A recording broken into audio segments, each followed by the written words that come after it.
تو تیسرا کام جو میں نے عرض کیا، پہلا ہے توحید، پھر نماز ہے، پھر ہے، کیونکہ حج تو زندگی میں ایک بار ہوتا ہے، رمضان بھی کبھی کبھی آتا ہے، تو اس کو میں اتنا ہائی لائٹ نہیں کرنا. نماز پڑھیں گے تو پھر روزہ رکھ ہی لیں گے آپ انشاءاللہ. تیسری چیز ہے خرچ کرنا سیکھیں. سمجھتے ہو؟ بیوی بچوں پہ خرچ کریں، اور غیر مسلم ریاست میں اسٹیٹ پہ خرچ کریں. آپ یہاں گورنمنٹ کہے یار جب سے مسلمان آئے ہیں الحمدللہ ہمارے غریب مارکیٹ سے، وہاں تو غریب ملتے نہیں ہیں لیکن جتنے ہیں ان کو پہ خرچ کر دینا. ہانگ کانگ میں گیا، وہاں بڑا اچھا، وہاں مسلمانوں بعض علماء کو گورنمنٹ لیول پہ اتنا پروٹوکول دیا گیا، ان کو حکومت جیلوں میں لے جاتی ہے، وہ جیل کی قیدیوں پہ محنت کر کے ان سے نشہ چھڑواتے ہیں. تو بڑا اچھا ایک امیج وہاں کے مسلمانوں نے قائم کیا ہانگ کانگ میں. وہاں مفتی اعظم کی بھی بڑی ویلیو ہے ہانگ کانگ میں. مجھے ویزا بھی مل رہا تھا، مفتی اعظم نے گورنمنٹ سے سفارش کی، مجھے ویزا مل گیا ہانگ کانگ کا. تو یہ امیج جانا چاہیے آپ لوگ. گورنمنٹ کہے یار جب سے یہ آئے ہمارے ملک کی ترقی میں اضافہ ہوا، یہ ہم پہ بوجھ بن کے نہیں آئے، جھوٹ بول کے نہیں رہتے. تو تیسرا کام خرچ کرنا ہے، اور خرچ کرنے کا الٹ کیا ہے؟ جو جائز حق ہے وہ بھی نہ دیں. ایسا نہیں کرنا آپ نے. سمجھتے ہو کہ نہیں سمجھتے؟ تو یہ ہو گیا تیسرا کام. قرآن میں جس چیز کے، بس آخری بات کر کے میں اپنی بیان ختم کرتا ہوں، جس چیز پہ بہت زیادہ زور دیا گیا ہے وَالَّذِينَ هُمْ لِأَمَانَاتِهِمْ وَعَهْدِهِمْ رَاعُونَ. قرآن کہتا ہے اہل ایمان اپنی امانتوں میں اور عہد میں خیانت نہیں کرتے. دیکھو رسول اللہ صلی اللہ علیہ وسلم نے جب پہلی دفعہ نبی ہونے کا دعویٰ کیا تو پہلے آپ نے اپنی شخصیت کو اچھا ثابت کرنا تھا. ایسا ہی ہے نا؟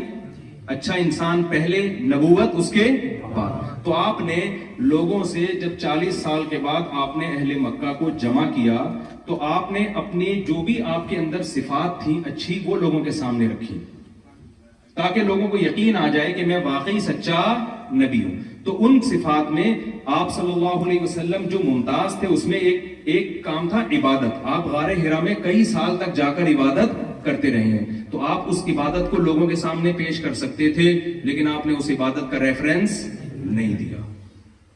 آپ نے کیا کہا؟ میں صادق بھی ہوں اور امین بھی ہوں. اس سے پتہ چلتا ہے انسان کے کیریکٹر کا پتہ اس کی عبادت سے نہیں چلتا بلکہ اس کے سچے ہونے. اور امین کا مطلب کہیں بھی ڈنڈی نہیں کوئی مارے، کہیں بھی خیانت نہ کرے. جو بول رہا ہے اس کا مطلب یہی، جو بول رہا ہے نا یہی مطلب ہے اس کا. خیانت نہیں کرتا. اس کے پاس کروڑ روپے رکھوائے ہیں، وہ خیانت نہیں کرے گا. یہاں لوگ کسی کو پاسپورٹ دیتے ہوئے ڈرتے ہیں. پاسپورٹ کہاں گیا؟ ہر وقت دیکھا میں نے، پاسپورٹ کہاں گیا؟ ڈر ہے کہ یار کوئی اٹھا لے گا تو بلیک میل کرنا نہ شروع کر دے. ہوتا ہے نا خوف. شوہر بیوی سے ڈر رہا ہے، بیوی کس سے ڈر رہی ہے؟ میاں سے ڈر رہی ہے. سسرال تو پھر آپ کو پتا ہے سسرال ہے وہ. تو یہ آپ اتنا فیئر ہونے چاہیے چیزوں کے معاملات میں، کاروبار میں. ایک لڑکی کا مجھے فون آیا کہ میں لندن میں تھی، وہ ایک چائنیز نے اسلام قبول کیا. وہ لڑکی کہتی ہے کہ میرے والد نے میری اس سے شادی کرا دی، نکاح ہو گیا. اس چائنیز کا کسی مسلم سے جو انڈین یا پاکستانی تھے یا بنگلہ دیش کے تھے، کیونکہ تینوں کا بلڈ الحمدللہ کیا ہے، لہذا بہت اچھی حرکتیں ہماری. میں نے واپس بھی جانا ہے. مجھے ایسا نہ ہو کہ لوگ بولیں یار کیا کر کے آئے ہو. وہ ایک آدمی جو تھا نا، وہ تہجد پڑھ رہا تھا، اللہ سے دعا مانگ رہے یا اللہ یہ سارے سو رہے ہیں، میں اکیلا تیرے سامنے جا کے عبادت کر رہا ہوں، اس کی لاج رکھ بار بار نا. تو وہ اس نے رضائی سے سر نکالا، بولا تو اپنی اچھائیاں بیان کر، ہمیں کیوں؟ مجھے ہماری قوم کہے گی بھائی تم ٹھیک ہے، کمپیئر کیوں کر رہے ہو ہم سے؟ تو وہ کیا تھا، اس کا کسی مسلمان سے ٹاکرا ہوا. کاروبار میں اس مسلمان نے اتنی 2 نمبری کی ہے کہ اس نے اسلام چھوڑ کے واپس مرتد ہو گیا. وجہ کیا ہے؟ ہمارے پیغمبر کی جو تعلیمات ہیں، پہلے آپ اپنا صادق اور امین ہونا ثابت کریں گے، اس کے بعد اگلا آپ کی بات سنے گا. اگلا آپ کی نماز، گورا آپ کی نماز نہیں دیکھے گا، آپ کا روزہ نہیں دیکھے گا، وہ آپ کا حج نہیں دیکھے گا. عبادت تو ہر قوم میں ہوتی ہے بھائی. وہ دیکھے گا یار یہ معاملات میں کیسا ہے، یہ نیمبو نچوڑ تو نہیں ہے کہیں، یہ ہر وقت لوٹ کھسوٹ میں لگا رہتا ہے. اور ہمارے بہت سے تاجر کے واقعات ہمارے سامنے آتے ہیں، یار داڑھی رکھی اور پھر اگلے کو ٹوپی کرا رہے ہیں، جھوٹ بول رہے ہیں. ہمارے پاکستانیوں کے ساتھ کاروبار کرنا پسند نہیں کرتے. وہ کہتے ہیں گورے کے ساتھ کاروبار کرو. کتنا غلط ایک امیج جائے گا نا دنیا کے سامنے. اب تو ہم ہی اس نبوت کے امین ہیں بھائی. ہم ہی نے اپنے کیریکٹر سے ثابت کرنا ہے کہ اسلام برحق ہے. تو کبھی بھی آپ میں سے کسی نے بھی 2 نمبری نہیں کرنی. ایک صاحب کا مجھے بتایا کہ چائنا جاتے ہیں, وہ کیا کرتے ہیں کہ ہول سیل پہ نا بہت ساری چیزیں نکلوا لی.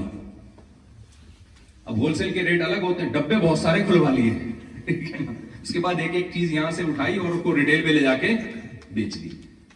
یہ بھی غلط ہے بھائی, آپ نے پہلے اس کو ہول سیل کا جھانسا دیا, وہ جو بیچنے والا ہے سیلر ہے وہ اتنی ٹینشن میں آ گیا, اس نے کہا چل بھائی, وہ جیسے ایک مشہور ہے نا کہ خاتون گئی, ہمارے یہاں خواتین قیمتیں اتنی کم کراتی ہیں نا, کرا کے دکاندار کو ایسا زج کر دیتی ہیں, وہ ایک دن غصے میں آگے کہتا ہے فری میں لے جاؤ, کہتی پھر 2 لوں گی میں. کتنی چاہیے مجھے؟ 2 چاہیے. ان خواتین کی بات کر رہا ہوں جو بیان نہیں سن رہی. تو اس لیے یہ تمام باتیں ہیں, اگر ان پر ہم عمل کریں گے تو اللہ کی نظر میں کیا کہلائیں گے؟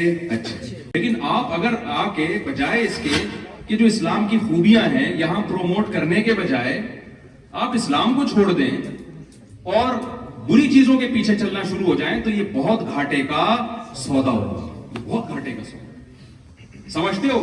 تو یہاں جتنے پیرنٹس ہیں اپنے بچوں کی شادیوں میں جلدی کریں اور خاندانی نظام کو پروموٹ کریں. سمجھتے ہو؟ وفا کریں گھر والوں کے ساتھ, بیوی کے ساتھ. جب بیوی کو پتا ہو یہ صرف میرا ہی ہے, اس کے ادھر ادھر دائیں بائیں تعلقات نہیں ہیں, اس نظام کو پروموٹ کریں. دیکھو یہ جو عیاشی ہے نا, اس کے بارے میں شاعر نے کہا ہے, رنگ رلیوں پہ زمانے کی نہ جانا اے دل, یہ غذا ہے جو بانداز بہار آئی ہے. یہ جو چرس اور ہیروئن اور شراب اور لڑکیاں, یہ تھوڑے دنوں کے عیاشی ہے, اس کے بعد جب تھوڑی سے ایجڈ ہوں گے نا, آگے تباہی بربادی آپ کا انتظار کر رہی ہے. پھر روگے خدا کی قسم, کاش ہمارے بچے ہوتے, وفادار بیوی ہوتی. لڑکیوں کو بھی کہتا ہوں کہ نکاح کر کے زندگی گزارو, وہ پڑھائی کے چکر میں نا پڑھیں ضرور, ہم تھوڑی منع کرنے پڑھائی سے, لیکن فطرت سے تو بغاوت مت کریں نا. آپ نے بہت زیادہ اعلیٰ تعلیم حاصل کر لی, گھر نہیں ہے آپ کا, تو بڑھاپے میں آپ کو پتا چلے گا. پھر بڑھاپے میں تنہائی کھائے گی آپ کو.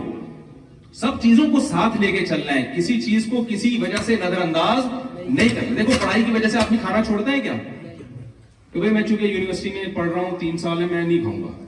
وہ بھائی یہ سب چیزیں یہ تو ضرورت ہے نا, نیند بھی لینی ہے, پڑھنا بھی ہے, کھانا بھی ہے, جاگنگ بھی ہے, واکنگ بھی ہے, دوستی یاری بھی ہے, تعلق داری بھی ہے. تو اس میں ایک آپشن شادی کا بھی دوسرے, تو اس میں یار جب اتنے سارے کام ہو رہے ہیں تو شادی بھی ہے, بچے بھی ہیں, کیا خیال ہے, یہ بھی اس میں ڈال. تو اس لیے یہ ہمارے مذہب کا حکم ہے, یہ اسلام کا حکم ہے اور یہ فطرت کا تقاضا ہے, ورنہ آپ کا سارا سیٹ اپ تباہ و برباد ہو جائے گا. بڑھاپا بڑا خطرناک آنے والا ہے پھر آپ کا, اور جوانی بھی برباد ہوگی. یہ نہیں کہ وہ عیاشی تھوڑی دیر کی ہوتی ہے, اس کے بعد ٹینشن میں آتا ہے انسان. اللہ تعالیٰ جو باتیں میں نے کہی ہیں اس میں کوئی غلط بات ہوئی ہے تو اللہ ہمیں اس پہ توبہ استغفار کرتا ہوں میں. جو صحیح باتیں ہو گئی اللہ ہم سب کو اس پر عمل کی توفیق عطا فرمائے.